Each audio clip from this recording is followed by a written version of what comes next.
Here we are with our hoop, and we're going to start adding some ribs at first set.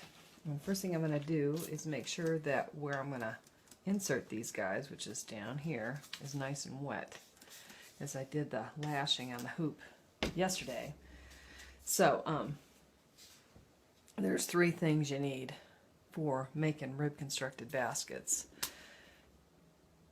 Either good pruners or good basketry shears and a long tapered awl, I mean a long tapered awl, and a weave right tool. Okay? So, when you're weaving a rib constructed basket, you actually weave it upside down.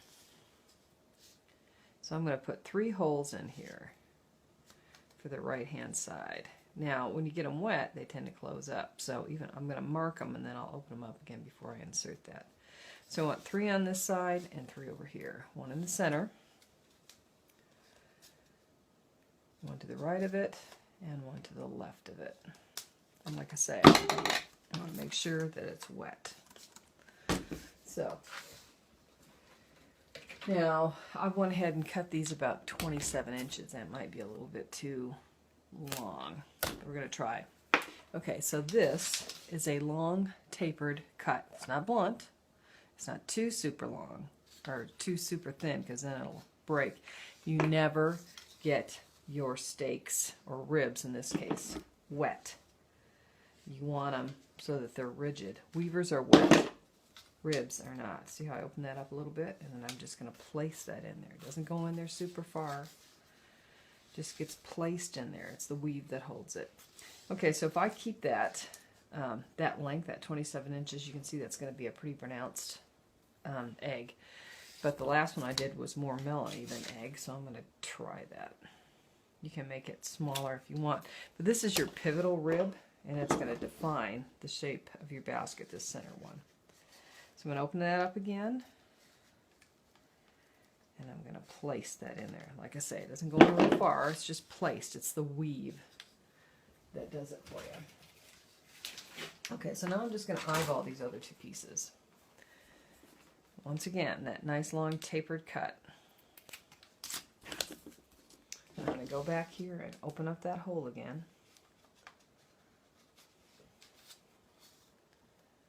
And just place that in there. Now, I'm looking to line this one up with this rim. So I want it a little bit longer than that rim. And once again, I'm going to go back and open up that hole. And just place it in there. Okay?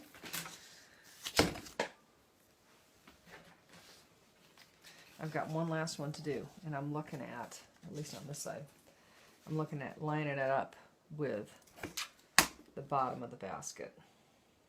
So I'm going to find that hole, open it up again. Take that tip, stick it in there. Okay, so I want this a little bit higher than that. And the reason for this is this is just the beginning. We're going to add 3 on each side, and we're going to put our number 8 up on top here. And then we're going to weave. So I'm going to show you one side, and then I'll come back and show you the other so you're not totally bored. Okay, so that's the first setup. This is going to look exactly like that. And I'm going to put this number 8 up on top here. Hey, it's Jill. Don't forget to give us a thumbs up and like our videos and subscribe. That way you're always updated on anything basket related that we have on our Jill Choate Basketry channel. You won't miss a thing. Please like us and subscribe. See you next time.